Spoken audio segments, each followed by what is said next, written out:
Let's dive into the fascinating world of physics with Dr. Sina G. Good morning all. നമ്മുടെ ഭൂമിയിൽ quake, volcanic eruptions ഇങ്ങനെയുള്ള കാര്യങ്ങളൊക്കെ ഉണ്ടാവുന്നത് നമ്മൾ കേട്ടിട്ടുണ്ട്. എന്തുകൊണ്ടാണ് ഇത് ഉണ്ടാവുന്നതെന്ന് അറിയാമോ? അതായത് ആ ഒരു റീജിയണിൽ എക്സ്ട്രാ ഒരുപാട് എനർജി അക്യുമുലേറ്റ് ചെയ്യുമ്പോൾ നമ്മുടെ സിസ്റ്റത്തിൽ നിന്ന് താങ്ങാൻ പറ്റാണ്ട് വരും. അപ്പൊ ഈ എക്സ്ട്രാ എനർജിനെ അത് ഏതെങ്കിലും തരത്തിൽ ലിബറേറ്റ് ചെയ്യാൻ നോക്കും. അതായത് നമ്മുടെ എർത്ത് ഇഷ്ടപ്പെടുന്നത് ഒരു മിനിമം എനർജി സ്റ്റേറ്റ്, സ്റ്റേബിൾ സ്റ്റേറ്റിൽ ഇരിക്കാനാണ്. സിമിലർലി നമ്മളിപ്പോൾ ഒരു ഡാം എടുക്കുകയാണെങ്കിൽ ആ ഡാമിൽ വളരെ ഹൈറ്റിൽ നമ്മൾ വാട്ടർ മാസിനെ ഹോൾഡ് ചെയ്ത് നിർത്തിയേക്കാണ്. അതായത് പൊട്ടൻഷ്യൽ എനർജി അതിന് വളരെ കൂടുതലാണ്. ആ പൊട്ടൻഷ്യൽ എനർജിനെ നമ്മൾ കൈനറ്റിക് എനർജി ആയിട്ട് മാറ്റി നമ്മൾ നമ്മുടെ ആവശ്യങ്ങൾക്ക് ഉപയോഗിക്കുന്നുണ്ട്.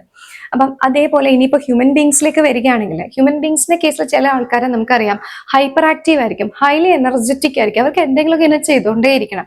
അല്ലെങ്കിൽ ക്ലാസ്സിലൊക്കെ ആണെങ്കിൽ ചില കുട്ടികൾ അവർക്ക് ഒരു സ്ഥലത്ത് ഇങ്ങനെ ഇരിക്കാൻ പറ്റത്തില്ല, അവർ ഒന്ന് കഴിഞ്ഞ് ഇങ്ങനെ എന്തെങ്കിലും അവർക്ക് ചെയ്യേണ്ടി വരും. അപ്പൊ ഇങ്ങനെയുള്ള എക്സ്ട്രാ എനർജി എന്ന് പറയുന്നത് കുറച്ച് ബുദ്ധിമുട്ടുള്ള കാര്യമാണ്. അപ്പൊ ഈ എനർജീനെ നല്ല രീതിക്ക് ഡൈവേർട്ട് ചെയ്ത് വിടുകയാണെങ്കിൽ അത് നമുക്കും അതേപോലെ നമ്മളുടെ സിസ്റ്റത്തിനും വളരെ നല്ലതാണ്. അപ്പൊ ഈ എനർജി എന്ന് പറഞ്ഞാൽ ഭയങ്കര ഒരു സംഭവമാണ് കേട്ടോ.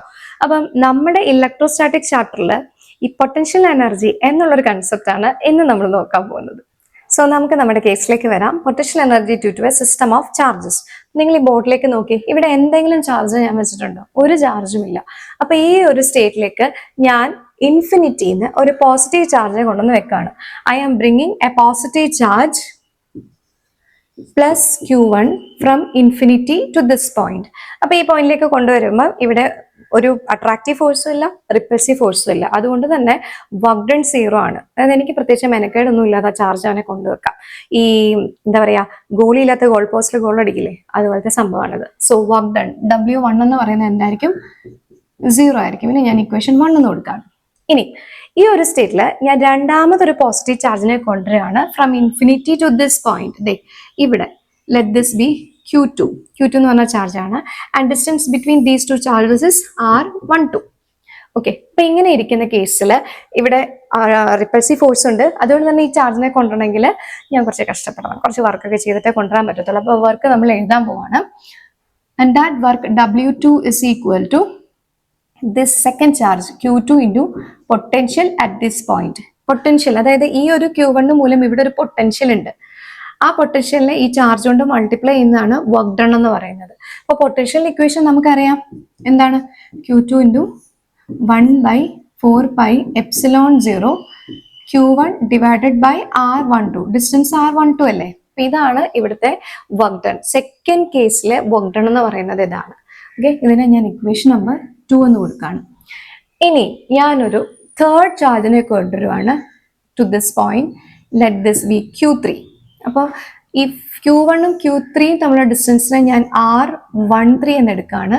അതുപോലെ Q2 Q3 തമ്മിലുള്ള ഡിസ്റ്റൻസിനെ R23 എന്ന് എടുക്കുകയാണ്. ഓക്കെ, അങ്ങനെയാണെങ്കിൽ ഈ വർക്ക് ഡൺ എന്ന് പറയുന്നത് W3 എന്ന് പറയുന്നത് ഈ തേർഡ് ചാർജ് ഇൻറ്റു ഇവിടെ രണ്ട് പൊട്ടൻഷ്യൽ ഉണ്ട്. Q1 മൂലമുള്ള പൊട്ടൻഷ്യൽ ഉണ്ട്, Q2 മൂലമുള്ള പൊട്ടൻഷ്യലും ഉണ്ട്. അതായത് V13 ഉണ്ട്, അതേപോലെ തന്നെ V23 ഉണ്ട്. അപ്പൊ ആ രണ്ട് ഇക്വേഷൻ നമ്മൾ എഴുതണം. Which is equal to Q3 into 1/4πε0 Q1 മൂലമുള്ളതാണ്. So Q1 divided by R13, കാരണം ഇവിടെ നിന്ന് ഇവിടെ വരെ ഉള്ളതല്ലേ, plus 1/4πε0 Q2 divided by R23. എഴുതുമ്പോൾ തെറ്റിപ്പോകരുത്. ഒരെണ്ണം Q1 മൂലമുള്ളതാണ്, സോ R13 വരും. മറ്റേത് Q2 ചാർജ് മൂലമുള്ളതാണ്, അതുകൊണ്ട് R23 വരും. സോ W3 നമുക്ക് എങ്ങനെ എഴുതാം? 1/4πε0 കോമൺ ആയിട്ട് എടുത്തു കഴിഞ്ഞാൽ Q1 Q3 divided by R13 plus Q2 Q3 divided by R23 എന്ന് വരും. Okay, this is equation number 3. So the total charge is W is equal to W1 plus W2 plus W3 ആണ് total work done. അപ്പൊ നമുക്ക് എങ്ങനെ എഴുതാം? W is equal to എല്ലാം കൂടെ add ചെയ്യാം, 1/4πε0. ഫസ്റ്റ് കേസിൽ 0 ആണ്, അപ്പൊ അത് എടുക്കേണ്ട കാര്യമില്ല. സെക്കൻഡ് കേസ് തൊട്ട് എടുക്കാം. Q1 Q2 divided by R12 plus Q1 Q3 divided by R13 plus Q2 Q3 divided by R23. കണ്ടോ, ഇതാണ് നമ്മുടെ ടോട്ടൽ വർക്ക് ഡൺ. ഈ വർക്ക് ഡൺ ആണ് നമ്മുടെ ഈ സിസ്റ്റത്തിലെ എനർജി ആയിട്ട് സ്റ്റോർഡ് ആവുന്നത്. So which is equal to U. Okay, അപ്പൊ ഇതുണ്ടല്ലോ നിങ്ങളുടെ CBSE ISCയുടെയും ബോർഡ് എക്സാമിന് 5 മാർക്ക് ക്വസ്റ്റ്യൻ ചോദിക്കാൻ സാധ്യതയുള്ള ക്വസ്റ്റ്യൻ ആണിത്. അത് പ്രോബ്ലം സെഷനിൽ ചോദിക്കാൻ സാധ്യതയുണ്ട്. അപ്പൊ ഈ പൊട്ടൻഷ്യൽ എനർജിയുടെ കാര്യത്തിൽ കുറച്ച് കാര്യങ്ങൾ ശ്രദ്ധിക്കണം. First one, electrostatic force is conservative. That is, the work done depends on the initial and final position. That is path independent. അതായത് ഞാനിപ്പോൾ ചാർജിനെ കൊണ്ടുവന്നെന്ന് പറഞ്ഞല്ലോ, ഇൻഫിനിറ്റിന്ന് ഞാൻ ആ ചാർജിനെ ഒരു പോയിന്റിലേക്ക് കൊണ്ടുവന്നു. അത് ഞാൻ നേരെയാണോ വന്നത് അതോ വളഞ്ഞ വഴിക്കാണോ വന്നത്, ഇതൊന്നും വർക്ക് ഡണ്ണിനെ ബാധിക്കേയില്ല. Work done will depends upon the initial and final point. Path independent ആണ്. അതായത് ഇലക്ട്രോസ്റ്റാറ്റിക് ഫോഴ്സ് എന്ന് പറയുന്നത് കൺസർവേറ്റീവ് ആണ്. Second one, for like charges potential energy is positive. നമുക്ക് ഇവിടെ ഞാൻ ലൈക്ക് ചാർജസ് അല്ലേ എടുത്തത്, 2 പോസിറ്റീവ് ചാർജുകളൊക്കെ എടുത്തേക്കുന്നത്. അപ്പൊ നമുക്ക് കിട്ടുന്ന പൊട്ടൻഷ്യൽ എനർജി എന്ന് പറയുന്നത് പോസിറ്റീവ് ആണ്. അതായത് നെറ്റ് റിസൾട്ട് എന്ന് പറയുന്നത് റിപ്പൽഷൻ ആണ്. ആ സിസ്റ്റം അങ്ങനെ നിൽക്കാൻ ഭയങ്കര പാടാണ്, അത് റിപ്പൽ ചെയ്തു പോകും. അതേസമയം 2 അൺലൈക്ക് ചാർജസ് ആണെങ്കിൽ, പോസിറ്റീവും നെഗറ്റീവും ആണെങ്കിൽ പൊട്ടൻഷ്യൽ എനർജി എന്ന് പറയുന്നത് നെഗറ്റീവ് ആയിരിക്കും. അതായത് നെറ്റ് റിസൾട്ട് എന്ന് പറയുന്നത് അട്രാക്റ്റീവ് ആയിരിക്കും. Last one, for a system to become stable potential energy should be negative. ഞാൻ നേരത്തെ പറഞ്ഞില്ലേ, നമ്മുടെ എർത്ത് എപ്പോഴും ഒരു മിനിമം എനർജി സ്റ്റേറ്റിൽ ഇരിക്കാനാണ് ഇഷ്ടപ്പെടുന്നത്. അപ്പൊ ഈ പൊട്ടൻഷ്യൽ എനർജി എന്ന് പറയുന്നത് നെഗറ്റീവ് ആയിരിക്കുന്നതാണ് ആ സിസ്റ്റം സ്റ്റേബിൾ ആകാൻ നല്ലത്. ഓക്കെ, ഇനി ഇത് വെച്ചിട്ട് നമുക്കൊരു പ്രോബ്ലം ചെയ്യാം. ഇത് NCERTയിലെ പ്രോബ്ലം ആണ്. ഈ ടൈപ്പ് ഓഫ് പ്രോബ്ലംസ് നിങ്ങളുടെ എക്സാമിന് ചോദിക്കും, അതുകൊണ്ട് ശ്രദ്ധിച്ചിരിക്കണം കേട്ടോ. 4 charges plus Q minus Q plus Q minus Q are at the corners of a square A, B, C, D of side D.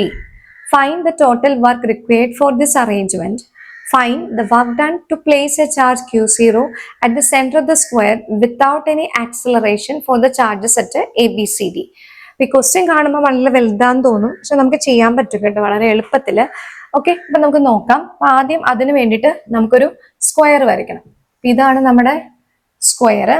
ഈ സ്ക്വയറിൽ ഇത് A, B, C, D 4 corners ഉണ്ട്. ഇതിന്റെ സൈഡ് D ആണെന്ന് അവർ പറഞ്ഞിട്ടുണ്ട്. Okay, the charge at A is plus Q, B is minus Q, C is plus Q and D is minus Q. ഇതാണ് നമ്മുടെ ചാർജിന്റെ കോൺഫിഗറേഷൻ. അപ്പോൾ ഈ ഒരു കോൺഫിഗറേഷൻ അറ്റൈൻ ചെയ്യാൻ വേണ്ടി നമ്മൾ എന്ത് വർക്ക് ചെയ്യണം എന്നാണ് അവർ ചോദിച്ചേക്കുന്നത്. ആദ്യത്തെ കേസിൽ ഇവിടെ ഒരു ചാർജും ഇല്ല. അപ്പൊ അങ്ങനെയാണെങ്കിലാണ് ഞാൻ ഈ പ്ലസ് Q ചാർജിനെ കൊണ്ടുവന്ന് വെക്കുന്നത്. സോ വർക്ക് ഡൺ W1 എന്ന് പറയുന്നത് എന്തായിരിക്കും? 0 ആയിരിക്കും, കാരണം വേറെ ചാർജ് ഒന്നും ഇല്ലല്ലോ. ഇനി സെക്കൻഡ് എന്ന് പറയുന്നത് ഞാൻ മൈനസ് Q ചാർജിനെയാണ് കൊണ്ടുവെക്കുന്നത്. സോ വർക്ക് ഡൺ എന്ന് പറയുന്നത് potential due to the first charge into Q വരും. ഇപ്പൊ ഇവിടെ മൈനസ് Q ആണ് into potential due to the first charge. ഞാൻ VAB എന്ന് കൊടുക്കുകയാണ്, which is equal to minus Q into 1/4πε0 plus charge അല്ലേ, plus Q divided by distance എന്ന് പറയുന്നത് D ആണ്. അപ്പൊ ഇതാണ് W2 എന്ന് പറയുന്നത്. ഇതിനെ ഞാൻ ഇക്വേഷൻ 2 എന്ന് കൊടുക്കുകയാണ്. ഇനി തേർഡ് കേസിൽ ഞാൻ സിയിൽ പ്ലസ് Q ചാർജ് കൊണ്ടുവന്ന് വെക്കുന്നു. അപ്പോൾ തേർഡ് കേസിൽ വരുന്ന സിറ്റുവേഷൻ എന്ന് വെച്ച് കഴിഞ്ഞാൽ ഈ മൈനസ് Q മൂലമുള്ള എഫക്റ്റും വരും, ഈ പ്ലസ് Q മൂലമുള്ള എഫക്റ്റും വരും.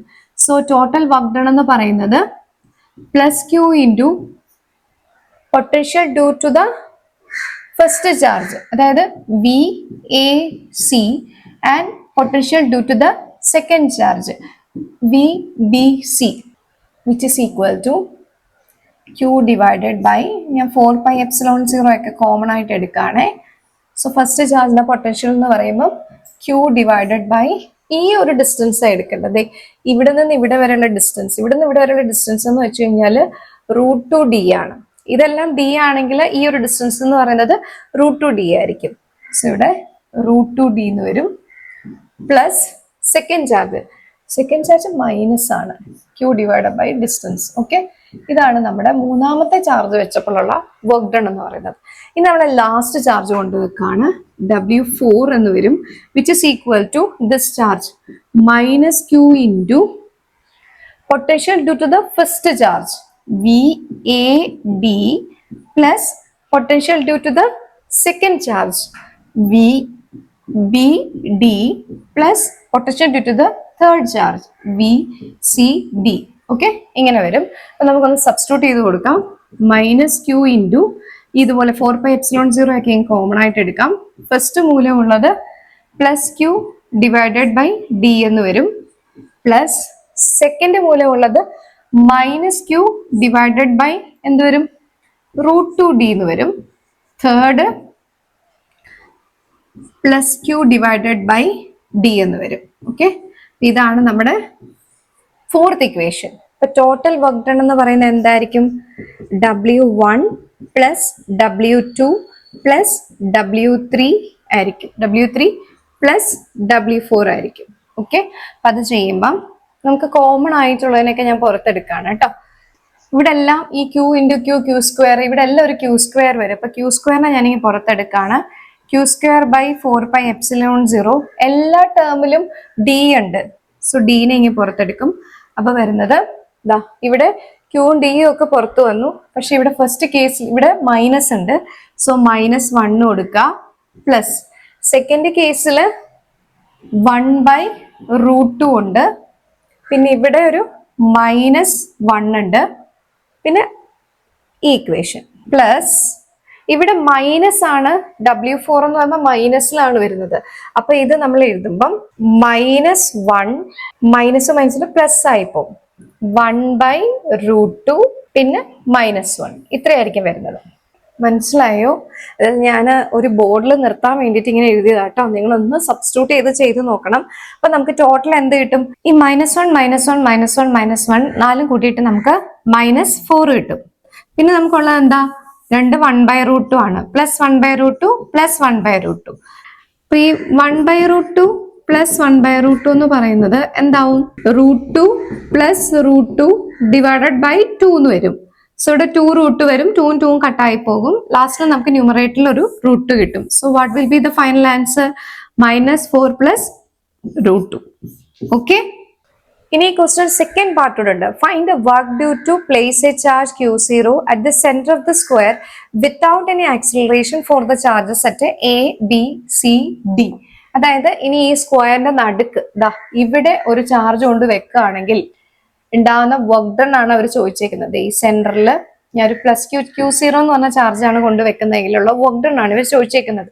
അപ്പൊ അത് ഭയങ്കര എളുപ്പമാണ് കേട്ടോ. എന്താ ചോദിച്ചു കഴിഞ്ഞാല് ഇവിടെ ഒരു പ്ലസ് ക്യൂവും ഇവിടെ ഒരു -Q ഉള്ളത്. അപ്പൊ ഇതുമൂലുള്ള പൊട്ടൻഷ്യലും സെന്ററിൽ ക്യാൻസൽ ആയിപ്പോ. അതേപോലെ ഇവിടെ ഒരു പ്ലസ് ക്യൂ -Q ആ. അപ്പൊ ഇത് രണ്ടുമുള്ള പൊട്ടൻഷ്യലും ക്യാൻസൽ ആയിപ്പോ. അപ്പൊ total potential at the centre എന്ന് പറയുന്നത് ശരിക്കും പറഞ്ഞാൽ 0 ആണ്. അപ്പൊ പൊട്ടൻഷ്യൽ 0 ആകുമ്പോൾ വർക്ക് ഡൺ എന്തായിരിക്കും? 0 ആയിരിക്കും. അതായത് in placing the test charge at the centre of the square without any acceleration of the 4 charges is 0. Okay അല്ലേ? പിടികിട്ടിയോ ഈ സാധനം?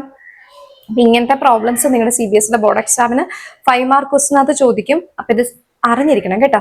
With this lecture we discussed about electric potential energy due to a system of charges and we have done one problem related to the topic. Hope you all understood my lecture. For more updates keep an eye on my educational channel Lectures by Dr. Seena G. Thank you.